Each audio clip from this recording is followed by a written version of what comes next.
Hello. Good evening, my dear friends. Welcome back to All in a Live Session with Deep Arora sir and with me also. जैसे कि हमें आप सभी से वादा करते हैं कि शाम को 5 बजे हर फ्राइडे हम आपके साथ लाइव आते हैं, तो उसी प्रॉमिस को पूरा करने के लिए आज हम फिर आप सभी के साथ लाइव हुए हैं। और आज की इतनी इंटरेस्टिंग केस स्टडीज़ को आपको सुनने के लिए तो कॉफ़ी एंड पेन तो ज़रूर लेना ही होगा, क्योंकि आज के लाइव सेशन में हम काफ़ी कुछ और न्यूज़ सीखने वाले हैं। तो आज का लाइव सेशन हमारा विजिटर वीज़ा के ऊपर है, जो कि आज काफ़ी ज़्यादा हमें फ़ोन कॉल्स आ रहे हैं या मैसेजेस आ रहे हैं विजिटर वीज़ा के बारे में। तो हमने सोचा क्यों ना आज हम जो केस स्टडीज़ हैं जो कि फ़ोन कॉल्स के थ्रू हमें आ रहे हैं, क्यों ना आज वो आप सभी के साथ डिस्कस किया जाए। तो चलिए आज हम उसको डिस्कस करते हैं। जैसे कि पहले की तरह सर वर्ल्ड अपडेट्स तो देते ही हैं, तो सर से आज फिर से वर्ल्ड अपडेट्स भी सुनते हैं, जो कि काफ़ी ज़रूरी, हमें देश भर की नॉलेज तो होनी ही चाहिए। तो मैं आशा करती हूँ कि आप सभी ने एक बार सर का यूट्यूब चैनल ज़रूर विज़िट किया होगा, और मैं देखती भी रहती यूट्यूब चैनल की सर के likes and comments and subscribers काफ़ी बढ़ते जा रहे दिन से दिन। तो काफ़ी अच्छी बात है कि आप लोग हमें सुनते हैं और हमें दिल से इतना प्यार करते हैं, जो कि बहुत मुझे और सर को इतना बूस्टअप मिलता है ना कि यहाँ पे आके और अच्छा बोलने के लिए। तो थैंक यू सो मच। तो चलिए आज का लाइव सेशन हम शुरू करते हैं केस स्टडीज़ के साथ। उससे पहले सर से हम केस स्टडीज़ ज़रूर जो वर्ल्ड अपडेट्स हैं वो ज़रूर लेंगे। Thank you so much Nandini. सबसे पहले तो सभी व्यूअर्स का बहुत बहुत थैंक्स आपके सपोर्ट के लिए, आपके फेथ के लिए। और माई वीज़ा ओवरसीज़, जैसे कि आपको मालूम है कि घुमार मंडी लुधियाना से हम ऑपरेट कर रहे हैं, और सेकंड ऑफिस हमारा जैसे आपको मालूम है कि श्री गंगानगर में है, बस स्टैंड के पास है। और दोनों ही जगह से आप बेनिफिट ले रहे हैं और इसकी बहुत खुशी है हमें। और सबसे बड़ी बात यह है कि सपोर्ट की आप 5 o'clock एवरी फ्राइडे आप वेट करते हैं, इससे बड़ी बात हमें नहीं हो सकती। This is the ever best compliments. हमें आपकी जो राय है, जो आपका फीडबैक है, ये हमें इम्प्रोवाइज़ कराता है कि हम और आगे अच्छा से अच्छा करें। और देखिए, जो भी कंसल्टेंट अपनी रिस्पॉन्सिबिलिटी निभाता है, लाइव आना इट्स नॉट सो इजी। जब आप ईमानदार होते हो, जब आपके मन में लोगों के लिए प्यार होता है, लोगों की आशाओं पे खरा उतरना चाहते हैं, लोगों का भला करना चाहते हैं, लोगों के लिए आप सर्विस करना चाहते हैं, तभी आप लाइव होते हैं। और आपका जो सपोर्ट है, जो आपका हमें आशीर्वाद है, और आप जो माई वीज़ा ओवरसीज़ को फास्टेस्ट ग्रोइंग कंपनी बना रहे हो, एंड इस चीज़ के लिए तो we are speechless, we are wordless, हमारे पास शब्द ही नहीं है। और कई लोग मुझे फ़ोन करते हैं कि सर कि आपकी जो वीडियोस हैं, जो आपके लाइव टेलीकास्ट हैं, जैसे नंदिनी केस स्टडी लेके आती है, तो उस पर हम कोशिश करते हैं कि आपको सच्ची और बिल्कुल क्लियर ट्रांसपेरेंट जो हमारी ओपिनियन है, as per as our knowledge is concern और एक्सपीरियंस इज कंसर्न, उसके बेसिस पे आपको बताया जाए। तो केस स्टडी अभी 2-4 मिनट लेंगे, उसमें हम नो डाउट कि कनाडा की केस स्टडी हैं, यूएसए की केस स्टडी हैं, और यूरोप की केस स्टडी हम डिस्कस करने वाले हैं। सबसे पहले वर्ल्ड अपडेट के बारे में बात करते हैं कि कनाडा के लिए नो डाउट कि अभी 6 अगस्त तक जो क्यूबेक के रिजल्ट्स पेंडिंग है, उसके लिए हम ईगरली वेट कर रहे हैं, उसकी हमें वेट है। और जिनको अभी डॉक्यूमेंट्स अपलोड करने हैं वेब फॉर्म में, अपने फाइनेंशियल डॉक्यूमेंट्स दिखाने हैं, वो भी अभी ये जो प्रोसेस है वो चल रहा है। बायोमेट्रिक भी चल रहे हैं, और धीरे धीरे पीपीआर आना शुरू हो जाएगा, पासपोर्ट रिक्वेस्ट आना शुरू हो जाएगा, और उसके बाद नो डाउट की कोरियर सर्विस भी रिज्यूम हो जाएगी। कनाडा में आप स्टडी वीज़ा अप्लाई कर सकते हैं। सितंबर इनटेक के लिए तो मैं शायद नहीं कहूँगा। जो प्राइवेट कॉलेजेस अक्टूबर या नवंबर में एडमिशन लेते हैं, आप वहाँ पर एडमिशन्स ले सकते हैं। अदरवाइज पब्लिक फंडेड कॉलेजेस में आप जनवरी 2022 के लिए आप एडमिशन्स के लिए फॉर्म भर सकते हैं और प्रोसेस स्टार्ट कर सकते हैं। टूरिस्ट एंड विजिटर वीज़ा की बात करें तो मुझे कई कॉल्स आती हैं कि सर कनाडा का अभी फ़्लाइट्स ओपन होने जा रही हैं, और हमें कोशिश करिए कि आप हमारा वीज़ा अप्लाई करिए। हम अभी तक किसी का वीज़ा नहीं अप्लाई कर रहे, to be very honest. Visitor visa हम किसी का अप्लाई नहीं कर रहे, क्योंकि हमें मालूम है कि एक तो आपने जो वैक्सीनेशन करानी है वो प्रोसेस पूरा कर लीजिए। इंडिया में अप्रॉक्सीमेटली मोर देन 60% वैक्सीनेशन का काम हो चुका है। बहुत फास्टेस्ट लेवल पे इंडिया में वैक्सीनेशन हो रही है। और जैसे आपको मालूम है कि जब आप कनाडा में लैंड करेंगे या किसी भी कंट्री में लैंड करेंगे तो 14 डेज पहले आपको वैक्सीनेटेड होना पड़ेगा। आपका जो पासपोर्ट है दैट शुड बी वैक्सीनेटेड, और क्वारंटीन से बच जाएंगे। अदरवाइज आपको क्वारंटीन का खर्चा है वो अप्रॉक्सीमेटली $2,000, $1.25 के करीब खर्चा है। तो मैं नहीं चाहता कि इतना खर्चा हो आपका। और यूएसए की बात करें तो अपॉइंटमेंट मिल रही है, बट थोड़ी सी दिक्कत है अपॉइंटमेंट में। अगस्त एंड सितंबर का फर्स्ट वीक की अपॉइंटमेंट मिल रही है यूएसए के लिए, उसके लिए भी आपको वेट करना चाहिए। न्यूजीलैंड और ऑस्ट्रेलिया तो अभी वेलकम नहीं कर रहे। यूरोप के लिए आप कर सकते हैं, पर अगेन ये महीना, जुलाई का जो महीना है ये रुक जाइए। सितंबर ऑनवर्ड आप यूरोप के लिए भी आप ट्राई कर सकते हैं। सो ओवरऑल मैं टूरिज्म को और विजिटर वीज़ा जो विजिटर पे जाना चाहते हैं उनको मैं प्रमोट नहीं कर रहा, उनको मैं एनकरेज नहीं कर रहा। अभी अब आप रुक जाइए। और स्टडी वीज़ा के लिए आप किसी भी कंट्री में अप्लाई कर सकते हैं, फ्लाई नहीं कर सकते, अप्लाई कर सकते हैं। तो यूके के लिए आप अप्लाई कर सकते हैं, और सिंगापुर एंड साइप्रस के लिए, इटली के लिए आप अप्लाई कर सकते हैं। जो शेंगन कंट्रीज़ हैं, यूरोप की कंट्रीज़ हैं, उनके लिए अप्लाई कर सकते हैं। सो स्टडी वीज़ा तो हर जगह खुला है, स्टडी वीज़ा की कोई दिक्कत नहीं है। विजिटर वीज़ा के लिए माई वीज़ा ओवरसीज़ की पर्सनल ओपिनियन ये है कि जुलाई का महीना रुक जाइए, अगस्त में देखते हैं कि क्या हालात बनते हैं।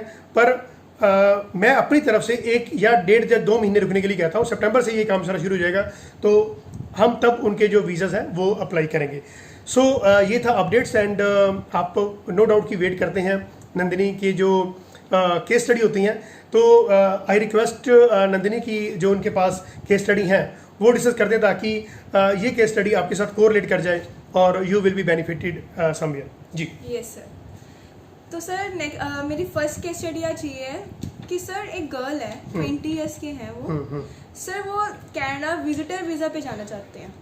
ओके। उनके रियल सिस्टर वहीं पे हैं, और सर उनके रियल सिस्टर को वर्क परमिट भी मिला हुआ है। ओके। तो सर क्या वो विजिटर वीज़ा पे वहाँ पे जा सकते हैं? देखिए, नंदिनी ने ये कहा कि 20 साल की लड़की है, उसकी सिस्टर वहाँ पर वर्क परमिट पे है, तो वो क्या लड़की जा सकती है? माई वीज़ा की तरफ से ना है। हम 20 साल की लड़की को या लड़के को एनकरेज नहीं करते कि वो कनाडा का विजिटर वीज़ा ले। देखिए, कोई ना कोई तो स्पेशल पर्पस होना चाहिए। अब पर्पस क्या है ये नहीं समझ आया, पहली बात। दूसरी बात, अब जो उनकी सिस्टर है, she is not citizen of Canada. अब उनके घर में कोई ऐसा असेंशियल प्रोग्राम नहीं है जहाँ पर वो अपनी बहन को इनवाइट कर सकें। अब एक वर्क परमिट पे जो लड़की है या स्टडी वीज़ा पे है, वो किसी को नहीं बुला सकती। उसके पास कोई राइट्स नहीं होते अनटिल और अनलेस वो पीआर हो और सिटीजन हो। पीआर यदि वो रेजिडेंसी मिल जाती है, फिर भी उनको जेन्युइन रीज़न बताने पड़ते हैं। अदरवाइज 20 साल की लड़की जिसके पास मुझे नहीं लगता है ये कोई जॉब में होगी या कोई ITI ये फिल करती होंगी, या इनकी कोई प्रॉपर्टी होगी, या बैंक बैलेंस, ठीक है, पेरेंट्स का बैंक बैलेंस ट्रांसफ़र हो सकता है 2-4-5 लाख रुपया। बट ये लड़की जो है वो अपनी सिस्टर, पहली बात तो सिस्टर बुला नहीं सकती। दूसरी बात है कि 20 साल की लड़की क्यों जाना चाहती है, वो जो इनकी जो सिस्टर है वो अपनी मदर को क्यों नहीं बुलाएंगी, पहली बात, या फादर को क्यों नहीं बुलाएंगी। तो 20 साल की लड़की का माई वीज़ा ओवरसीज़ कुछ जैसा ऐसा एनकरेज नहीं करता कि वो कनाडा जाएं, या वीज़ा के चांसेस मुझे लगता है कि 5-10% रहेंगे। अब कोई और कंसल्टेंट्स हो गए कि हाँ जी ठीक है जी, हम अप्लाई करते हैं, 10-20 हज़ार रुपया एडवांस ले लेते हैं, उसके बाद वीज़ा लेने के बाद आप हमें 50,000 रुपये देना। हम ऐसी प्रैक्टिस नहीं करते। मैं देखिए, कुछ ना कुछ बात करते करते एक बात हमें ऐड करनी पड़ेगी और करनी चाहिए। माई वीज़ा ओवरसीज़ कभी भी आपसे लाखों में चार्ज नहीं करता विजिटर वीज़ा के लिए। विजिटर वीज़ा के लिए हम क्या चार्ज करते हैं, आपको ये सुनकर आनी होगी। और मुझे कई फ्रेंड्स कहते हैं कि सर आपकी जो फ़ी है बहुत नॉमिनल है। कई लोग कनाडा जाने के लिए 25-25 लाख रुपए देते हैं, 20 लाख, 25 लाख, 15 लाख, फैमिली का 25 लाख ले लो, वीज़ा लगवा दो, वहाँ पर जाके हाफ यहाँ पर ले लेना, हाफ वहाँ पर ले लेना। माई वीज़ा ने क्या करना है, माई वीज़ा ये कहता है कि आपकी जो एम्बेसी की फ़ीस है, $100 जो एम्बेसी की फ़ीस है, और $85 बायोमेट्रिक है। जो बायोमेट्रिक ऑलरेडी आपने करवाए हुए हैं उसके भी आपको दोबारा करने की जरूरत नहीं है, वो 10 साल के लिए वैलिड रहते हैं। $100 मतलब 6,000 रुपया एम्बेसी की फ़ीस, वो भी अपने क्रेडिट कार्ड से भरो। और हमने कितना लेना है, जस्ट 10,000 रुपीज़ अपने सर्विस चार्जेस। तो एक वीज़ा अप्लाई करने में यदि 16,000 या मैक्सिमम 20,000 रुपये लगता है, बायोमेट्रिक डाल लें तो मोटी मोटी बात कर लें, क्योंकि अपने अटेस्टेशन भी करानी है, नोटराइज भी करानी है, तो हद 20,000 रुपये लेके चलिए आप। तो 20 लाख क्यों, सबसे बड़ा क्वेश्चन ये आता है। और यह 50,000 ही क्यों? Why to give more money. यदि आपको देखिए, ये वीडियो बनाने का मकसद ये था कि आपको क्लैरिटी रहे। 6,000 रुपया इंडियन का एम्बेसी फीस है, जिसे हम $100 कहते हैं। $85 एम्बेसी फी बायोमेट्रिक फीस है, तो $185 हो गया। 60 से मल्टीप्लाई कर लो, 8,500 बन गया। 10-12 हज़ार रुपया एक कंसल्टेंट को दे दो, तो 20,000 से ऊपर ये फ़ी नहीं बनती। बट हम इनसे फीस ले सकते थे या इनको ल्योर कर सकते हैं, बट माई वीज़ा ओवरसीज़ की ऐसी प्रैक्टिस नहीं है। हम पूरे डॉक्यूमेंट चेक करने के बाद देखते हैं कि क्या वीज़ा के क्या चांसेस है। हम बता देते हैं कि वीज़ा के चांसेस ज़्यादा है, तभी हम वीज़ा अप्लाई करते हैं। अदरवाइज़ 10-20 हज़ार रुपये लेके हम किसी को ऐसे फ्रॉड नहीं करते। सो 20 ईयर्स की लड़की का बहुत मुश्किल है कि वो जाए बाहर, तो इनके लिए अभी वेट करना पड़ेगा इनको। जी यस सर। सबसे मेन इंपॉर्टेंट बात तो ये है कि हमें फ्रॉडेंट एक्टिविटी से बचना चाहिए। डेफिनेटली, बिल्कुल बिल्कुल ठीक है कि हर एक चीज़ की हमें नॉलेज होनी ज़रूरी है। जो हमारा मेन मकसद यहाँ पे आने लाइव आने का मकसद यही है कि आप फ्रॉड से बच जाएं। कनाडा, ऑस्ट्रेलिया, न्यूजीलैंड के लिए 20-20 लाख रुपये मत दीजिए, फिर उसके बाद पुलिस के चक्कर में पड़ जाते हैं। पुलिस भी क्या करेगी, वो बंदा तो पैसे लेके भाग गया, पकड़ा भी गया तो आपको पैसा मिलता नहीं मिलता क्या गारंटी है। आप उसको क्या कर देंगे, जेल हो जाएगी, उसको FIR कर देंगे, उससे ज़रा क्या होगा। आप खुद अवेयर रहिए। यस राइट जी। So sir next case study ये है कि सर एक स्टूडेंट मतलब एक मैन है, वो 38 ईयर्स के हैं। ठीक है सर, तो वो कनाडा जाना चाहते हैं। Okay. उनके पास 1 ईयर की ITR है, बैंक बैलेंस उसका 3 लाख रुपीस है। तो वो रेंट पे रह रहे हैं आजकल, जैसे उनकी अपनी करियाना की दुकान है। ओके। सो सर इस मतलब प्रोफाइल को देख के आपको क्या लगता है कि मतलब उनको कैसे विजिटर वीज़ा मिल सकता है कनाडा का? बिल्कुल ठीक है। सो नंदिनी, जैसे आप बहुत मेहनत कर रही हैं, हम लास्ट टाइम भी बताते रहे हैं अपने व्यूअर्स को कि जितनी नंदिनी स्टडी वीज़ा में मेहनत करती आ रही हैं, उतना ही अब विजिटर वीज़ा एंड टूरिज्म में भी लोग इनको कॉल्स करते हैं और लोग पूछते हैं। इनका ये क्वेश्चन है कि 38 ईयर्स का एक पर्सन है, वो कनाडा जाना चाहता है, 1 साल की उसके पास ITR है, 3 लाख का बैंक बैलेंस है और रेंट पे रह रहे हैं, किराना की शॉप है। देखिए, ऐसी जो केसेस हैं वो हमें नो डाउट कि डेली 2-4-5 कॉल्स आती हैं। ये केसेस लेने का मकसद यही होता है कि आपके साथ वो कोरिलेट कर जाए। अब सबसे पहली बात ये है कि पर्पस क्या है, कि कनाडा में जाने का पर्पस क्या है। अब ये पहले कभी और किसी कंट्री में हो गया है? No sir. ओके। देखिए, फ्रेश पासपोर्ट पे कनाडा का वीज़ा टफ होता है अनटिल और अनलेस कि आप किसी एशियन कंट्री में हो या यूरोपियन कंट्री में हो, then would be very easy for you to get visa for Canada. अब 38 साल का जो पर्सन है, 38 ईयर्स का पर्सन है, इनके लिए सबसे बड़ी प्रॉब्लम ये है कि इनके पास ITRs नहीं है। कम से कम 2 साल की ITR, वैसे हम 3 ईयर्स की ITR को ही एनकरेज करते हैं, पर इनके पास 2 साल की ITR तो मैंडेटरी है। अब सबसे बड़ी बात, इनके बैंक में 3 लाख रुपये पड़ा हुआ है। हमारी कोशिश थी कि 5-7 लाख रुपये अपने बैंक में रखिए, राइट। एंड अब ITR भी 1 साल की, पैसा भी इनके बैंक में नहीं है और रेंट पे रह रहे हैं, तो कोई गारंटी नहीं है कि ये वापस आएंगे। सबसे बड़ी बात ये है कि कनाडा की एम्बेसी को ये शो करना पड़ता है कि ये वापस आएंगे। तो मुझे नहीं लगता कि इनका भी वीज़ा लगेगा। इनको भी चाहिए कि ये पहले शेंगन कंट्री या पहले एशियन कंट्री जो दुबई, सिंगापुर या मलेशिया है, इनकी तरफ हो आए, एक टूर लगाएं, उसके बाद शेंगन का भी कोशिश करें। चलो शेंगन में सपोज इनको लगता है कि अभी ये नहीं जाना चाहते, तो ये कनाडा का वीज़ा अप्लाई कर सकते हैं, पर चांसेस वुड बी अराउंड 50-50%। तो इनको भी हम एनकरेज नहीं करते कि 30 ईयर्स का पर्सन जो है वो एक रिटर्न लेके कनाडा का वीज़ा लेना चाहते हैं। It's very tough. Yes sir. तो सर मुझे उम्मीद है कि सभी को ये केस स्टडी समझ आ गई हो, क्योंकि ये जो लोग हैं आजकल काफ़ी ट्रिक्स खेलने लग गए हैं। हाँ यस, कभी कहते हैं कि देखो ट्रिक्स पे मुझे याद आया, देखो बात सही बात बनती है। ट्रिक से मुझे ये याद आया कि अब ये 38 ईयर का बंदा है, ये किसी कंसल्टेंट के पास जाता है, वो क्या करते हैं कि सर आपकी 3 साल की रिटर्न लगा देंगे, टेम्परिंग की हुई जाली रिटर्न, बचिए सर आपके अकाउंट में हम 4-5 लाख में डाल देंगे, 5% आपसे ब्याज लेंगे, बचिए सर आपकी ना कोई प्रॉपर्टी आपके नाम पे ना कोई एडिटिंग करके लगा देंगे, बचिए। ये माल प्रैक्टिसेस हैं, ये आम कंसल्टेंट करते हैं और नहीं करनी चाहिए, राइट। तो ट्रिक्स से मुझे याद आया कि ऐसे ट्रिक्स लोग यूज़ करते हैं और आप फंस जाते हैं। बताने का मकसद यही था कि ट्रिक्स में मत फंसिए जी। सर नेक्स्ट केस स्टडी ये है कि सर एक पर्सन है, 27 ईयर्स की उनकी एज है, तो वो US से जाना चाहते हैं। Okay. जो उनकी ITR है वो 3 ईयर्स की है, एंड 10 लाख रुपीस उनकी सैलरी है ओके और उनके पास 1 करोड़ की प्रॉपर्टी है और वो जो प्रॉपर्टी है उन्हीं के नेम पे है। फाइन। देखिए अब 27 की एज में सपोज यूएसए का वीज़ा जाते हैं, आईटीआर का कोई लेना देना नहीं है, 10 लाख रुपये सैलरी है, अच्छी बात है। अपना जो सैलरी स्लिप्स लेके जाते हैं, एनओसी लेके जाते हैं, जैसे नो ऑब्जेक्शन सर्टिफिकेट है और 1 करोड़ की प्रॉपर्टी, ये कुछ अच्छी सिग्नल है, दीज आर गुड सिग्नल्स। सबसे बड़ी बात ये है कि he has to face interview face कर जाते हैं यूएसए के लिए और वो वुड बी वेरी इजी कि इनका जो वीज़ा है वो लग सकता है। आईटीआर कोई इतना मायने नहीं रखता यूएसए के लिए। हाँ, इनकी सैलरी अच्छी है, फॉर्म 16 भरा हुआ है और इनके पास सैलरी स्लिप्स हैं, 1 करोड़ की प्रॉपर्टी है, वो प्रॉपर्टी इवैल्यूएशन करवा लें तो इनके लिए बहुत इजी हो जाएगा यूएसए जाना। बट थिंग इज दैट कि कोई ना कोई पर्पस होना चाहिए इनका।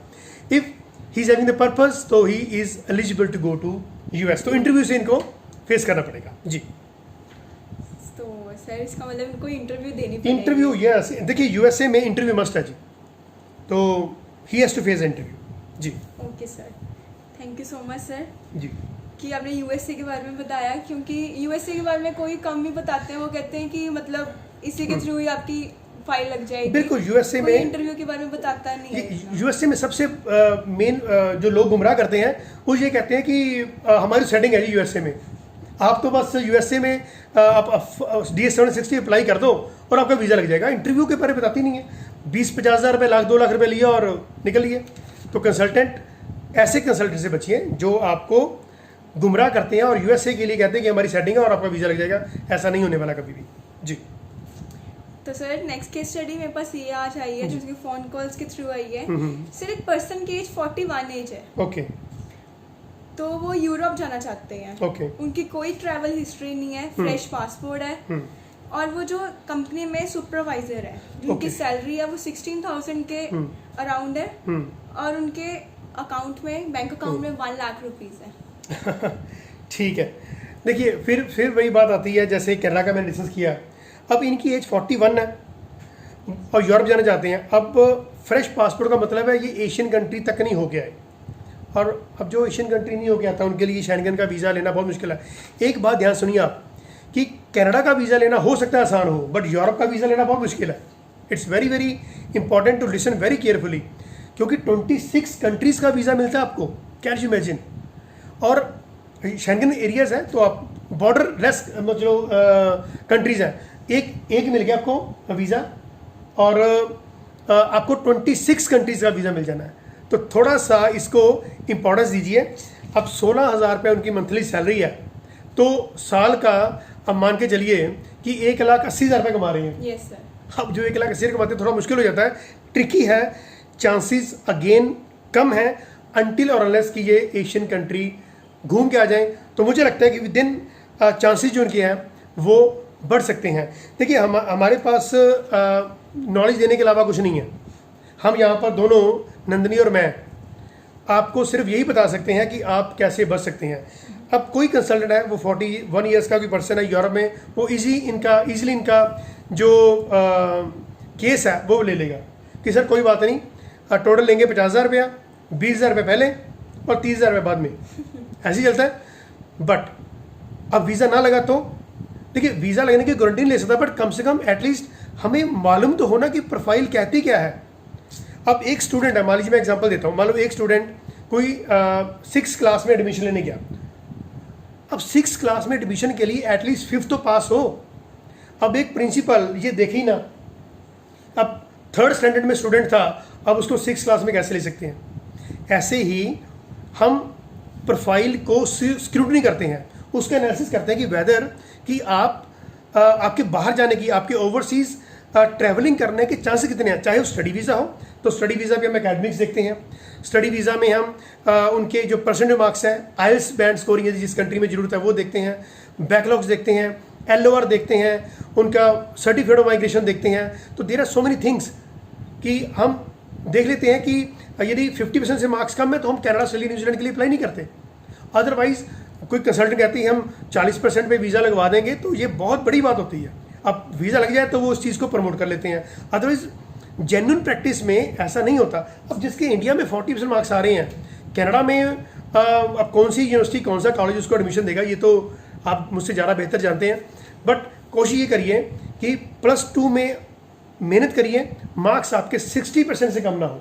यदि आपने ओवरसीज एडमिशन लेनी है, चाहे कनाडा, ऑस्ट्रेलिया, न्यूजीलैंड, किसी भी कंट्री में जाना है, आपके 60% से मार्क्स कम ना हो, आपके 6 बैंड आइल्स से कम ना हो। यदि आप कनाडा, ऑस्ट्रेलिया, न्यूजीलैंड की कोई अच्छी यूनिवर्सिटीज़ में जाना चाहते हैं, कॉलेज में जाना चाहते हैं, यदि आपको कोई कहता है कि यूके में जी विदाउट आइल्स है, जा सकते हैं, बट इंटरव्यू होगी।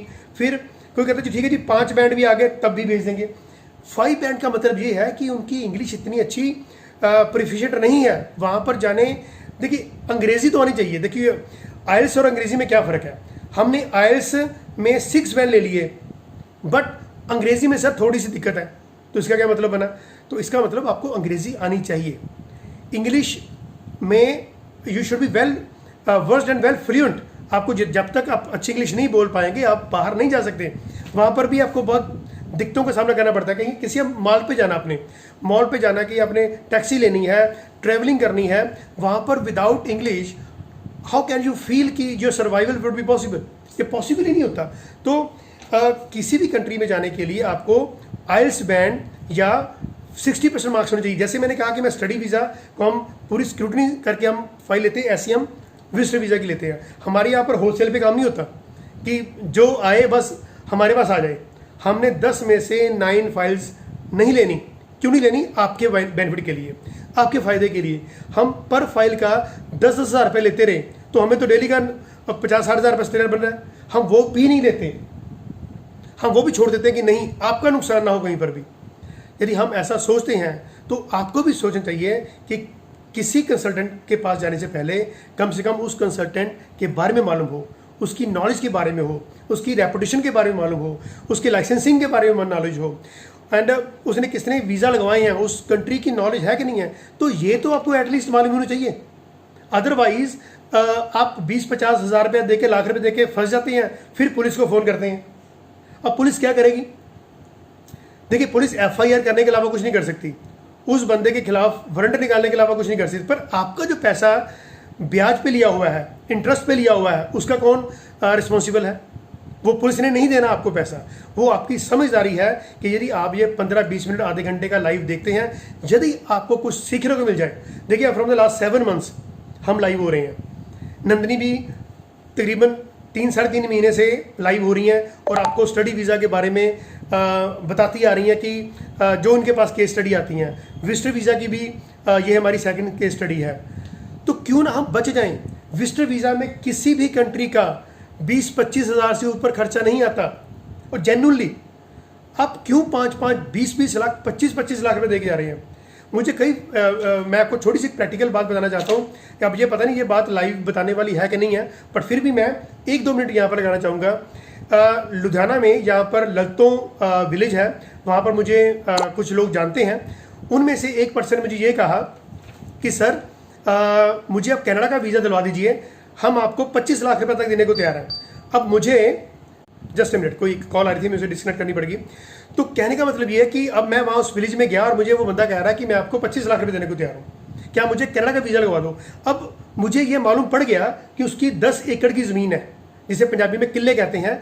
10 किले की ज़मीन है, उसकी एज मोर देन 40 ईयर्स है, उसकी कोठी बहुत बढ़िया बनी हुई है, तकरीबन 1-1.5 करोड़ की कोठी थी उसके पास, कार अच्छी है, सब अच्छा है। उसको तो वीज़ा वैसे लग जाना है। अब ये मेरे एथिक्स पे डिपेंड करता है कि मैं 25 लाख लूँ या 25 हज़ार लूँ, क्योंकि कोई ना कोई बच्चा एक दिन बड़ा हो जाता है और जिस दिन उसका वीज़ा लग जाता है, चलो वीज़ा तो लगेगा, अब मैं 25 हज़ार लूँ या 25 लाख लूँ, ये मेरे पे डिपेंड करता है। जिस दिन मैंने 25 लाख रुपये ले लिया और वो कनाडा चला गया और किसी अपने भाई बहन को फ़ोन करता है कि मैंने माई वीज़ा से वीज़ा लगवाया था, उन्होंने 25 लाख रुपये लिया, तो कोई ना कोई तो उसको बताएगा ना कि भैया 6,000 एम्बेसी की फ़ीस है, तो 25 लाख किस बात का? 10-15 हज़ार रुपये वो ले लेता तो ठीक था, 20-25 हज़ार रुपये ले रहा था, कोई बात नहीं था। तो मैंने उसको कहा कि सर मैं आपसे 25 हज़ार रुपये लूँगा, 25 लाख की बजाय। और हमने उसका वीज़ा अप्लाई किया, उसका वीज़ा भी आया। तो इस चीज़ में हमें खुशी होती है एटलीस्ट कि हमने 25 लाख नहीं लिया, हमने 25 हज़ार रुपये वीज़ा लिया। वो 24,75,000 का मेरा नुकसान नहीं है, वो हमारा उन पे ट्रस्ट है या उनका हम पे ट्रस्ट है, हमने भी उनको खराब नहीं किया और वो हमें कभी खराब नहीं करेंगे। तो केस स्टडी लेने का मकसद सिर्फ एक ही होता है कि लाखों में मत दो पैसा। लाखों में पैसा कैसे देते हैं, पता कैसे देते हैं? सर मेरी जाली ITR बना दो, सर मेरा जाली बैंक बैलेंस तैयार कर दो, सर मेरी जाली प्रॉपर्टी तैयार कर दो। ये सबसे खतरनाक है, ये 3 पॉइंट बहुत खतरनाक है, इनसे बचिए। आपके पास ये नहीं है तो मत जाइए कनाडा, ऑस्ट्रेलिया, न्यूजीलैंड, ये बना लीजिए। ताकि हमें देखिए, हमें मालूम होता है कि आप जहाँ वहाँ पर जाएंगे तो कुछ ना कुछ आपके राइट्स चेंज होंगे। वहाँ पर आप वहाँ पर वर्क परमिट भी ले सकते हैं। देखो वहाँ का कानून भी कहता है कि यहाँ पर विजिटर वीज़ा जाते हैं, वहाँ पर आपका स्टेटस चेंज हो सकता है यदि आप डिजर्व करते हैं। और सेकंड, आप वहाँ पर वर्क परमिट ले सकते हैं, वहाँ पर आप PR ले सकते हैं, वहाँ पर आप सिटीजनशिप हो सकती है। बट 4-5 साल बाद जब आपके पुराने डॉक्यूमेंट खोले जाएंगे तो फिर क्या हो गया? वही जाली सर्टिफिकेट, फेक सर्टिफिकेट आएंगे आपके पास। और जिस दिन ये प्रूव हो गया कि आपका बैंकिंग भी जाली था, फेक था, आपकी प्रॉपर्टी भी जाली थी और आपने ITR पे टेम्परिंग की थी, और देखिए कि गवर्नमेंट ऑफ इंडिया छोड़ेगी आपको। तो कहने का मतलब ये है कि जो 20-25 हज़ार में काम होता है उसके लिए 20-25 लाख मत दीजिए। नेक्स्ट केस स्टडी शुरू करते हैं जी। मेरा ये कहने का मकसद था जी, प्लीज़। तो सर नेक्स्ट केस स्टडी मेरे पास ये है कि सर एक पर्सन है, 67 ईयर्स की एज है उनकी, वो गवर्नमेंट रिटायर है। तो सर वो कनाडा जाना चाहते हैं जी। उनकी 50,000 रुपीज पेंशन है और वो आर्मी रिटायर है जी। उनका खुद का घर है। तो सर वो विजिटर वीजा के थ्रू कनाडा जा सकते हैं? देखिए, विजिटर वीज़ा के थ्रू कनाडा जाने के लिए नंदिनी ने बताया कि एक पर्सन है, उसकी एज 67 है, गवर्नमेंट रिटायर्ड आर्मी से एम्प्लॉय था, वो पेंशन आ रही 50,000 rupees and bank balance 3 lakh के करीब है, अपना घर है। तो बिना शक वो कनाडा जा सकते हैं, इसमें कोई शक नहीं है। क्योंकि देखिए एट द एज ऑफ 67 अब गवर्नमेंट सर्विस से रिटायर हुए हैं, आर्मी में थे, घर भी अपना है और 4-5 लाख रुपया बैंक में होता है 3-4 महीने पुराना, और 50,000 की उनको पेंशन आ रही है। तो ऐसे पर्सन के लिए कनाडा के द्वार हमेशा खुले रहते हैं। कनाडा हमेशा वेलकम करता है स्कॉलर्स पीपल को, चाहे उनकी एज 30 साल हो चाहे 60 साल हो, बट जेन्युइन हो। ये नहीं है कि 20 साल की लड़की कनाडा जाना चाहती है, उसके पास स्टडी वीज़ा है, वो ऑप्शन क्यों नहीं बना रही? उसको लगता है स्टडी वीज़ा में अप्रॉक्सीमेटली 15, 16, 17 लाख लग जाएगा, तो यहाँ पर तो 20-25 हज़ार में काम बन जाना है। नहीं होने वाला ऐसा। वहाँ पर पर्पज़ इनका डिफरेंट होता है, वहाँ पर जाके सेटलमेंट का इनका पर्पज़ होता है। देखिए, माई visa overseas Delhi 5, 7, 10 case scrutiny करता है। यदि हमें मालूम है कि ये पर्सन वापस नहीं आएगा, चाहे वो शेंगन चाहे वो कनाडा स्टडी जाए, तो क्या वीज़ा अफसर को हमसे जान वाली नहीं होगी? वो तो डेली की 100-100, 200 फाइल्स देखते हैं। तो कहने का मतलब ये है कि आपको भी मालूम होता है कि यदि आप जेन्युइन नहीं हो तो आप वापस नहीं आओगे, और ये वीज़ा अफसर को भी मालूम होता है और यह हमें भी मालूम होता है। हम उस फाइल को अपने हाथ में लेते हैं, उसका वीज़ा प्रोसेसिंग में लाते हैं, जो हमें लगे कि इनका वीज़ाज के चांसेस मैक्सिमम है। देखो 100% की बात फिर भी नहीं कर रहा मैं, 100% गारंटी ना माई वीज़ा ओवरसीज ने पहले ली है, ना हम लेते हैं और ना ही लेंगे। हमने आपका केस लगाना है। 7 बैंड के वीज़ा भी रिफ्यूज़ होते हैं और 5.5 के वीज़ा भी आते हैं। तो वीज़ा कनाडा का तो वैसे भी अनप्रडिक्टेबल कंट्री, आपको सभी को मालूम है कि ये किस लिहाज में, किस लहजे में, किस फैक्टर से स्क्रूटनी करते हैं, ये किसी भी कंसल्टेंट की सोच से परे होता है। पर कोशिश ये करनी चाहिए कि जो फाइल है, चाहे वो स्टडी वीज़ा की हो, चाहे विजिटर वीज़ा की हो, टूरिस्ट वीज़ा की हो, किसी भी किस्म की फ़ाइल हो, जेन्युइनली हम देखें, ताकि स्टूडेंट का या क्लाइंट का जो मकसद होता है बाहर जाने का वो एटलीस्ट पूरा हो। 5:29 हो चुके हैं, टाइमिंग्स भाग रहा है। 16 जुलाई को अगले शुक्रवार को बहुत बढ़िया टॉपिक लेके आपके सामने में आऊँगा। वो टॉपिक आप मेरे ख्याल में वेट करेंगे, वो इतना बढ़िया टॉपिक है मैं बता नहीं सकता आपको। वो टॉपिक ये है कि foundation courses, certificate, diploma, advance diploma and degree, PG courses, masters, doctorate, इन सभी में क्या क्या डिफरेंस है ये बताऊंगा मैं आपको। और बहुत कम कंसल्टेंट है, देखिए ये सेशन कंसल्टेंट वालों के लिए भी होगा जो कंसल्टेंसी चला रहे हैं कि फाउंडेशन कोर्स से लेकर PhD तक कौन कौन एलिजिबल है, कितने कितने सालों का कोर्स होता है, कितने क्रेडिट पॉइंट मिलते हैं। और साथ बताएंगे AEC एंड DEC और DVS, ये जो क्यूबेक में, मॉन्ट्रियल में ये जो कोर्सेज हैं, इनकी क्या इंपॉर्टेंस है, क्रेडिट पॉइंट ट्रांसफर कैसे होते हैं यूनिवर्सिटी से, कॉलेज बढ़िया होता है कि यूनिवर्सिटी बढ़िया होती है, ये बड़े क्वेश्चन आते हैं मुझे कॉलेज यूनिवर्सिटी में सर सिलेक्शन बताइए कि कॉलेज में जाएं कि यूनिवर्सिटी में जाएं, सर डिप्लोमा लें कि डिग्री लें। अगली बार शायद नंदिनी हमारे साथ नहीं होगी क्योंकि उनको जरूरी काम है नेक्स्ट फ्राइडे को। मैं आपको इन चीज़ों के बारे में कंप्लीट नॉलेज दूंगा और मेरे साथी जो नॉलेज रखना चाहते हैं कि फाउंडेशन कोर्सेज किस लिए होते हैं और पीएचडी कैसे कर सकते हैं आप, वो मेरे साथ जुड़िए। और एईसी, डीईसी और डीवीएस के कौन से कोर्सेज होते हैं, क्रेडिट पॉइंट कैसे मिलते हैं आपको, एंड कनाडा में लैंड करने के बाद कौन से प्रोग्राम कितने कोर्सेज होते हैं, उसमें कितने क्रेडिट पॉइंट मिलेंगे, इसके बारे में, और कॉलेज यूनिवर्सिटी में क्या अच्छा है, डिप्लोमा डिग्री में क्या अच्छा है, इसके बारे में हम डेफिनेटली बात करेंगे। नेक्स्ट फ्राइडे 16 जुलाई को, 16 जुलाई को मैं आपके सामने और ज़्यादा नॉलेज लेने की कोशिश करूँगा, बताने की कोशिश करूँगा ताकि जो लोग वेट करते हैं उनका बेनिफिट हो सके। सो मुझे और नंदिनी को दीजिए इजाज़त और next Friday same timings 5 o'clock आपके साथ जुड़ेंगे। बहुत बहुत थैंक्स आपका। Thank you so much guys for watching this live session. Thank you, take care, bye bye.